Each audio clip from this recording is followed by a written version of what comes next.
House of the Dragon just wrapped its third season, and depending on which corner of the internet you live in, that finale was either the best hour the show has ever produced or proof that the writers are making it up as they go. Both of those opinions are correct, by the way. That's the strange part. But here's what almost nobody is talking about. 3 days after that finale airs, this franchise doesn't actually go quiet. It just changes format.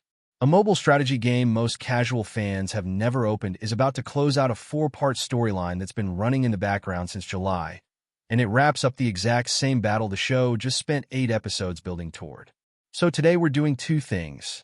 We're breaking down what Season 3 actually got right and wrong, with the book sitting right next to us for comparison. And then we're going to talk about why a free-to-play mobile game has become a bigger part of this franchise's business model than most people realize. Let's get into it. Quick housekeeping before we dive in. If you haven't finished the season, this is your spoiler warning, and it's a real one. We're going deep on the finale, on character deaths, and on where the story goes from here. If you have finished it, you already know this season split the fandom harder than any run since the first one. Some episodes are being called the best the show has ever made. Others are getting torn apart online. That contradiction is actually the most interesting thing about Season 3, so let's start there. Season 3 opened with the Battle of the Gullet, which is technically leftover material that got cut from Season 2 for pacing reasons. And it worked. Starting the season with a full-scale dragon battle instead of easing into another round of council room politics gave this run a level of momentum the show hadn't had since its very first episodes. Critics who watched the season as it aired generally agree on this. The back half, especially the second-to-last episode, has been called some of the strongest television the franchise has produced since Viserys was still alive. That's not a small compliment. That's people comparing new episodes to the emotional peak of Season 1. But the show also has a consistency problem, and it's worth naming directly instead of dancing around it. Some storylines land perfectly. Others get set up and then abandoned for episodes at a time. The Alicent and Aemon material this season is a good example. It's been criticized for repeating beats we already saw earlier in the season, without giving Alicent an arc that actually belongs to her rather than everyone around her. And that's really the pattern with this show at this point.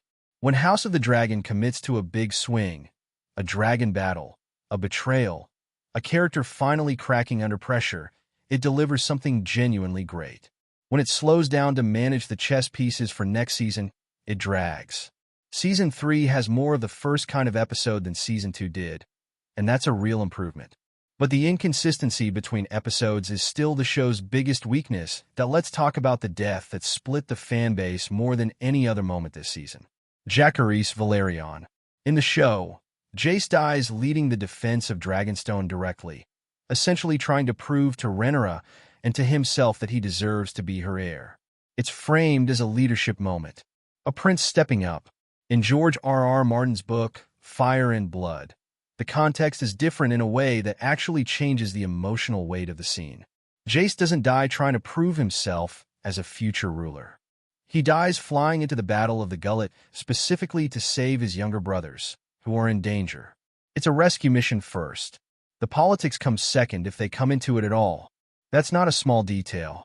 It's the difference between a character dying to serve his own ambition and a character dying because he loves his family more than he loves being careful.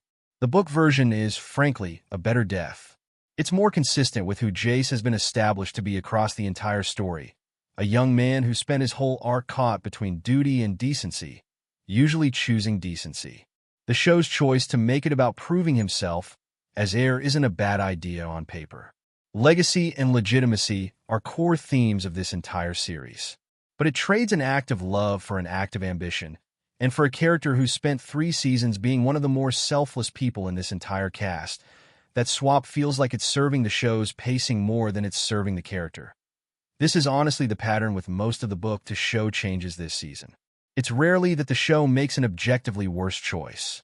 It's that the changes tend to prioritize plot mechanics over the specific emotional logic that made the book version work in the first place. Adaptation always requires trade-offs. But when you're adapting source material that's already this carefully constructed, every trade-off gets noticed by the people who know the original. Now let's talk about the thing that basically nobody is complaining about because it deserves the credit. Aegon II's reunion with Sunfyre. For context, Sunfyre was presumed dead after the Battle of Rook's Rest, badly wounded and left for gone. His return in the second-to-last episode of the season, alive and finding his way back to Aegon, has been singled out by nearly every reviewer as one of the strongest single scenes the show has ever produced. Part of why it works is Tom Glencarney. He's been playing Aegon as a man crushed under a crown he never wanted. And this season in particular, critics have pointed out that he's been underused relative to how good he consistently is whenever the camera actually gives him room. The speech he delivers when Sunfyre reappears is being described as a genuine high point of the entire series, not just the season. And there's something thematically sharp about it too. This show has spent 3 seasons hammering home one idea, mostly through Viserys early on, that the Targaryens don't actually control their dragons. They just borrow their loyalty. Sunfyre choosing to come back, choosing Aegon even after everything, lands as one of the only moments this season where that relationship feels like it goes both directions. It's earned. It's also just genuinely great acting. And it's the clear sign yet that whatever pacing issues this show has, the people making it still know how to build a scene when they commit to one that hears something that didn't come from the article most people are reading about this crossover, and it's arguably more important than anything happening in the mobile game. House of the Dragon has already been renewed for a 4th season, and HBO confirmed it well before Season 3 even premiered. That season is set to arrive in 2028, and showrunner Ryan Condal has been fairly consistent that this will be the final chapter of the story, though HBO itself has left that officially open depending on how the writing comes together. What we do know is the scope of what's left. Season 4 has to cover the actual conclusion of the Dance of the Dragons, the aftermath sometimes referred to as the Hour of the Wolf involving Cregan Stark's arrival in King's Landing, the beginning of Aegon III's deeply traumatized reign, and the confrontation between Aemond and Daemon that fans of the book have been waiting 3 seasons to see animated. Condal has publicly called it the biggest season the show has ever attempted. That's a lot of ground to cover in one final run, especially for a show that's already been criticized for uneven pacing, which honestly puts Season 3 in a strange position in hindsight. Everything happening right now, including the parts fans are frustrated with, is essentially the show clearing the board so Season 4 can go all in on the ending. Whether that structural gamble pays off is going to depend entirely on how disciplined the writers are with the time they have left. 2 seasons from now, we'll know if this was smart sequencing or just delayed frustration. Now, the actual news that kicked off this video. Game of Thrones Conquest, the mobile strategy game from WB Games Boston that's technically been running since 2017, has spent this entire summer building a House of the Dragon crossover in 4 separate chapters. The first 2 covered the early conflict between the Greens and the Blacks. The third pulled from the bigger dragon-focused storylines out of Seasons 1 and 2. The 4th and final chapter launches 3 days after the Season 3 finale airs and runs through late August. It's specifically built around the aftermath of the Battle of the Gullet, with in-game events tied to hero recruitment, dragon training, and limited-time rewards, including things like a high-tier Vagger hero card that players have been grinding toward all summer. Here's the part worth being honest about, since we're not just here to repeat a press release. This game has mixed reviews from its own player base. Longtime users have reported real frustration with server performance and combat balance, the kind of complaints you'd expect from a nearly decade-old live service game trying to stay relevant. So this crossover isn't really about the game being great on its own merits. It's a retention strategy. It's WB Games using the show's cultural moment to pull dormant players back in and keep new ones spending, timed almost perfectly to the exact week interest in this franchise peaks every year. That's not a criticism exactly, it's just how modern entertainment franchises actually make money now. The show generates the hype, and the games, the mobile tie-ins, the merchandising, all of it exists to capture attention while that hype is at its highest. If you're a fan of the world more than the specific gameplay, this is a low-stakes way to spend a few weeks. If you were hoping this signals some kind of major new interactive project, it doesn't. It's the same live service game it's always been, just wearing this season's costume. Here's where Season 3 actually leaves this franchise. A season that was inconsistent episode to episode, but delivered some of the best individual moments the show has ever made.